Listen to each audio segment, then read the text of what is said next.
Hi, hello, Jai Jagannath. So today welcome to Lipsu with Village Lifestyle को आज ମୁଁ ଗୋଟେ କିଛି ସେମିତି ସ୍ପେଶାଲ କନସେପ୍ଟ ନୁହଁ ବା ସ୍ପେଶାଲ ଥିମ୍ ନେଇକି କିଛି କହିବିନି ବାସ୍ ଆଜି ଗୋଟେ ଲାଇଫ୍ର ଗୋଟେ ନିରାଟ ସତ୍ୟ ଯେଉଁଟା ଆମ ସହ ବି ରିସେଣ୍ଟ କିଛି ଦିନ ହେବ ଘଟିଛି ଯେଉଁଟା ଆପଣମାନଙ୍କ ସହ ବି ଘଟୁଛି ତା ଉପରେ କିଛି କହିବାକୁ ଚାହିଁବି। ଜୀବନଟାରେ ଦୁଃଖ କେତେବେଳେ ଆସିବ ସେଇଟା କେହି ବି ଜାଣିନାହାନ୍ତି। ଆଉ ଦୁଃଖ ଯେତେବେଳେ ଆସିବ ଏକା ଆସିବନି, ଦୁଇ ତିନିଟା ଦୁଃଖକୁ ଏକା ସହିତ ନେଇକି ଆସିବ, ଏଇଟା ତ ସମସ୍ତେ ଜାଣିଛନ୍ତି। ସେମିତି କିଛି ଦିନ ତଳେ ଆମ ସହ ବି ଗୋଟେ ବହୁତ ବଡ଼ ଅଚାନକ ଦୁର୍ଘଟଣା ଘଟିଗଲା, ଯେଉଁଟାର ଇମାଜିନ୍ କେହି ବି ଆମେ କରିନଥିଲୁ, କେହି ବି ନୁହଁ। ଟିକେ ଆଭାସ ବି ଯଦି ଆଗରୁ ଆସିଥାନ୍ତେ ହୁଏତ ଏତେ ବଡ଼ ଦୁର୍ଘଟଣା ଆମ ସହ ହୋଇନଥାନ୍ତା। ଆଉ ଗୋଟେ କଥା ଆପଣ ଜାଣିଥିବେ, ଜୀବନରେ ମାଆ ନାହିଁ ଯାହାର ତା'ର ସାହା କେହି ବି ନାହିଁ, କେହି ବି ନୁହଁ। ହୁଏତ ବାପା ନଥିଲେ ହୁଏତ ବଞ୍ଚି ଯାଇପାରେ ଜଣେ, କିନ୍ତୁ ଯାହାର ମାଆ ନାହିଁ ତା'ର କେହି ନାହିଁ ଦୁନିଆରେ। ମୁଁ କ'ଣ ପାଇଁ ଏକଥା କହୁଛି ଆପଣ ଏଇ ଭିଡ଼ିଓଟା ଦେଖିଲେ ଜାଣିପାରିବେ। ଦେଖନ୍ତୁ, ଇଏ ହେଉଛି ଗୋଟେ ଛୋଟ ବାଛୁରୀ, ଯିଏ ମାତ୍ର ମ୍ୟାକ୍ସିମମ୍ 20 ଦିନର ହେବ। ଯେତେବେଳେ ଇଏ ମାତ୍ର 4 ଦିନର ହେଇଥିଲା ସେବେ ଆମ ଘରକୁ ଆସିଥିଲା। ଆମ ଘର ଲୋକ, ଆମ ଆଈ ଅଜା ଆମର ଅସୁବିଧା ପାଇଁ ଆମକୁ ଏଇ ଗାଈଟା ଦେଇଥିଲେ କି ଆମେ ତାକୁ ରଖିକି ସେବା ଯତ୍ନ କରିକି ଆମେ ଆ ଦେହରେ କିଛି ପ୍ରଫିଟ୍ ପାଇବୁ, କ୍ଷୀର ବିକି କିଛି ପ୍ରଫିଟ୍ ପାଇବୁ ଏବଂ ଚଳିବୁ ଦୁଃଖ କଷ୍ଟରେ। କିନ୍ତୁ ଯେହେତୁ ଆମ ମାମୁଁ ଘର ସାଇଡ଼୍ ଆଉ ଆମ ସାଇଡ଼୍ର ପାଣିପାଗ ଚାଲିଚଳଣି ପୁରା ଅଲଗା, ଟିକେ ଡିଫରେନ୍ସ। ସେଥିପାଇଁ ଆମେମାନେ ହେଉଛି ଆକୁ ଯେହେତୁ ପାଗ ଚେଞ୍ଜ ହେଲା, ସବୁ କ୍ଲାଇମେଟ୍ ଚେଞ୍ଜ ହେଉଥିଲା, ସେଥିପାଇଁ ଆମେ ଯେହେତୁ ଜନ୍ମ କରିଥିଲା ମାଆଟା, ସେଥିପାଇଁ ଆମେ ଆକୁ ଖାଇବା ପିଇବା ସବୁ ଆର ଭଲ ଟ୍ରିଟମେଣ୍ଟ ସବୁ କରିଥିଲୁ। କିନ୍ତୁ କୁହନ୍ତି ନା, ଯେତେବେଳେ କାଳ ଆସିବ କେତେବେଳେ କାହାର ମୃତ୍ୟୁ ହେବ ଜଣା ନାହିଁ।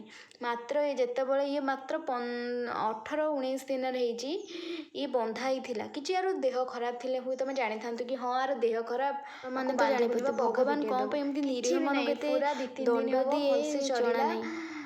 ଆଉ ଗୋଟେ ଦିନ ଯେଉଁଦିନ ଆର ଡେଥ୍ ହେଲା, ସମସ୍ତେ ମଙ୍ଗଳବାର, ପଶୁ ଜନ୍ତୁ ସବୁ ଜାଣିପାରନ୍ତି। ଆମେମାନେ ମୋ ମାମା ଆଉ ବାବା, ମୁଁ ତ ନଥିଲି, ମୋ ମାମା ସେଇଠି କାମ କରୁଛନ୍ତି, ସେ ଗାଈକୁ ବାନ୍ଧିଛନ୍ତି, ଜାଣିବାର ଏତେ ଛୋଟବେଳୁ ଏତେ ଜାଣିବାର କୁହନ୍ତି ନା 15 ମିନିଟ୍ ଜମକୁ ଦୋଷ ଲାଗିବନି, ସେମିତି ଆଖିରେ ମାନେ ଜାଲ ପଡ଼ିଗଲା ଭଳିଆ 15 ମିନିଟ୍ ହିଁ ତାକୁ ଅନେଇନାହାନ୍ତି।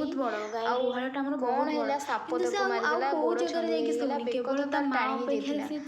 କିନ୍ତୁ ସେତେ ବଡ଼ ଗାଈଟା ଯେ ତାର ଗୋଡ଼ ଯଦି ବି ପଙ୍କରେ କାଦୁଅରେ ପଶିଯିବ ତାର ମରିବନି, ସେଇଟା ତ ଜଣା ଅଛି। କ'ଣ ହେଲା ଜଣା ନାହିଁ, ତାର ମରିଗଲା। ସେ ମରିଗଲା, ସେ ତ୍ରାହି ହେଇଗଲା। ଆମକୁ ଦୋଷ ଲାଗିଲା, ସେଇଟା ଆମର କଥା ନୁହଁ କି ଆମକୁ ଦୋଷ ଲାଗିଲା ଯେଉଁଟା ପାଇଁ ଆମେ ଅଧିକ ଦୁଃଖିତ। ଆପଣ ଦେଖିପାରୁଥିବେ ମୋ ମାମା କେତେ କାନ୍ଦୁଛି। ଆମେ 3 ଦିନ ହେବ କିଛି ଖାଇନୁ, କେବଳ ତା କଥା ଭାବିନୁ କି ଆମକୁ ଦୋଷ ଲାଗିଲା ପଘାରେ, ସେଇଟା ଆମ ପାଇଁ ବେଶୀ ଦୁଃଖ ନେଉଛି। ବେଶୀ ଦୁଃଖ ହେଉଛି ଗୋଟେ ଗୋଟେ ଛୁଆଠାରୁ ତା ମାଆ ଅଲଗା ହେଇଗଲା। ଏତିକି ଦିନର ଗାଈ, ଏତିକି ଦିନର ବାଛୁରୀ, ଏତେ ଭଲ ଗାଈଟା ମରିଗଲା। ମୋ ଆଈ ଅଜାଙ୍କ ଆଖିରୁ ଲୁହ ଶୁଖିନି, କାହିଁକିନା ସେ ଛୋଟବେଳୁ ତାକୁ ପାଳିଥିଲେ। ଆପଣ ଜାଣିଥିବେ, ଗୋଟେ ଗୋରୁ ଗାଈ ହୁଅନ୍ତୁ, ଛେଳି ହୁଅନ୍ତୁ, ଗୋଟେ ପଶୁକୁ ଆପଣ ଛୋଟବେଳୁ ତାକୁ ଜନ୍ମ ହେବାଠାରୁ ତାକୁ ଲାଳନ ପାଳନ କରି ରଖିଥିବେ, ଲାଷ୍ଟକୁ ସେ ଯଦି ମରିଯିବ କେତେ ସେଇଟା ଦୁଃଖ। ଆପଣ ଦେଖିପାରୁଥିବେ ମୋ ମାମା କେତେ ଗୁହାଳରେ ଦିନରେ ଶୋଉଛନ୍ତି, ରାତିରେ ତ ଶୋଇବା ସମ୍ଭବ ନୁହେଁ ଆଜିକାଲି। ତ ରାତିରେ ଆମେ ବାଛୁରୀକୁ ଆମ ଘରେ ହିଁ ରଖିଛୁ, ଗୁହାଳରେ ବି ରଖିନୁ, କାହିଁକିନା ସେ ଏକା ହେଇଯିବ, ଆଉ କିଛି ସାଙ୍ଗ ନାହାନ୍ତି। ସେଥିପାଇଁ ତ ତାକୁ ଆମେ ଘରେ ଆମର ରଖୁଛୁ। ଘରେ ଆମର ସେ ଶୋଉଛି, ଗୁହାଳରେ ଜମା ଶୋଉନି। ବାବାଙ୍କ ସହ ସେ କେବଳ ଗୁହାଳରେ ଦିନରେ ଶୁଏ, ରାତିରେ ବାବା ଘରେ ଶୋଇବେ, ସିଏ ବି ଘରେ ଶୋଇବ। ଆମେ ତାକୁ ଜମା ବି ଅବହେଳା ଟିକେ ବି କରିନୁ କି କରିବୁନି ମଧ୍ୟ। ସେ ବଡ଼ ହେବା ପର୍ଯ୍ୟନ୍ତ ଆମରି ଘରେ ହିଁ ରହିବ। ତାକୁ ଆମେ ସବୁ ପ୍ରକାର ଚେଷ୍ଟା କରିବୁ ସେ ଯେମିତି ବହୁତ ଭଲରେ ରହୁ। ଆପଣ ଭାବୁଥିବେ ସେ ମାଇ ବାଛୁରୀ, ସେ ମାଇ ବାଛୁରୀ ନୁହଁ, ସେ ପୁଅ, ମାନେ ଅଣ୍ଡିରା ବାଛୁରୀ। ସେ ତ ଭାବିଥିବେ କି ମାଇ ବାଛୁରୀ ବୋଲି ଆମେ ତାକୁ ରଖୁଛୁ, ନା ସେମିତି କିଛି ନୁହଁ। ସିଏ ମାଇ ବାଛୁରୀ ନୁହଁ। ଆମେ ତାକୁ ସାରା ଜୀବନ ବି ଚାହିଁବୁ ରଖିବୁ, କାହିଁକିନା ତା ସହ ଆମର ଗୋଟେ କନେକ୍ସନ୍ ଅଛି, ଯେଉଁଟାକୁ ଆମେ ମରିଗଲା ପର୍ଯ୍ୟନ୍ତ କେହି ବି ଆମ ଘର ଲୋକ ଭୁଲି ପାରିବୁନି। ମୁଁ ଆପଣଙ୍କୁ ଆଉ କିଛି ଦେଖାଉଛି। ମୋ ବାବାଙ୍କର କିଛି କ୍ଲିପ୍ ମୁଁ ନେଇଥିଲି, ନେବ ପରିସ୍ଥିତି ନଥିଲି, ସେଥିପାଇଁ ଟିକେ ଟିକେ ନେଇଯାଇଛି। ଦେଖନ୍ତୁ କେମିତି ବାଛୁରୀ ଆଉ ମୋ ବାବା ଠିକ୍ ଯେଉଁଠି ଆମ ଗାଈ ବନ୍ଧା ହୁଏ ସେଇଠି, ଏଇଟା ଆମ ଗୁହାଳ, ସେଇଠି ହିଁ ଶୋଇଛନ୍ତି।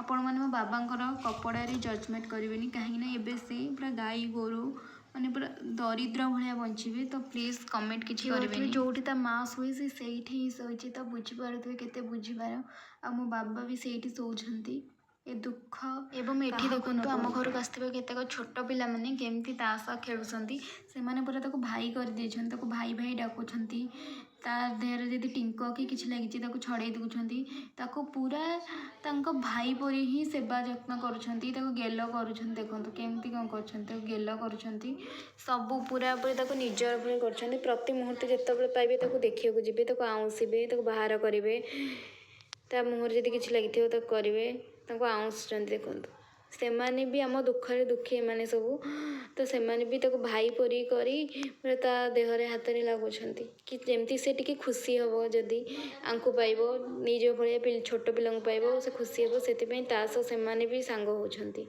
आपन को कही मो बाबा राति घरे सी शोचती माने गोटे एक्स्ट्रा रूम तो बाछुरी भी पाखे शोची तो यहाँ हूँ से रातिर किसी क्लिप आप भावे कि गुहाड़ी थे पुणी ये ना यहाँ रातिर ही क्लिप मुझे कही राति आसिक से घरे शोचती बाछुरी को लेकिन तो बाछुरी भी आम जाऊँ बाछुरी सह राति रखुचु धरुचु तो बाछुरी को आम घरे रखुचु अपन भावे कि बाहर रखुचु ना आम तो आम परिवार अंश बसिक आम घर ही रखुचु छोट बाछुरी से रोचे बाहर आम पाटी को खोलिकी एमती ग्लास द्वारा किसी पियाचु से क्षीर खाइबा समय कुंडा दाना खाइबा पड़ुचे या ही ता भाग्य एमती भाग्य भगवान क्या न दिं ना मनीष को ना कौ पशु को दिंतु मो बाबा एमती किसी पेज और दाना टिके टे खुआऊँ कहीं से जीवन धरी बंचा आवश्यक ता बंचा आम बहुत जरूरी से मो बाबा एमती खाइबा दौरान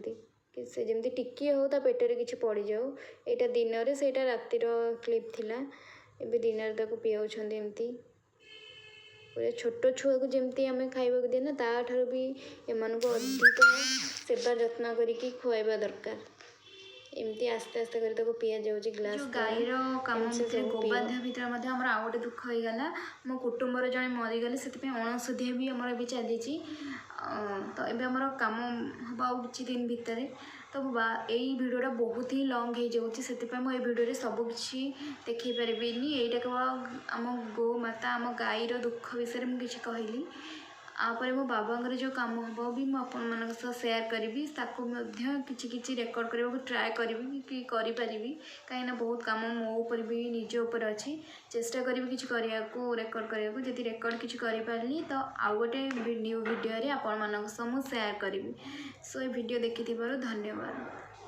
धन्यवाद।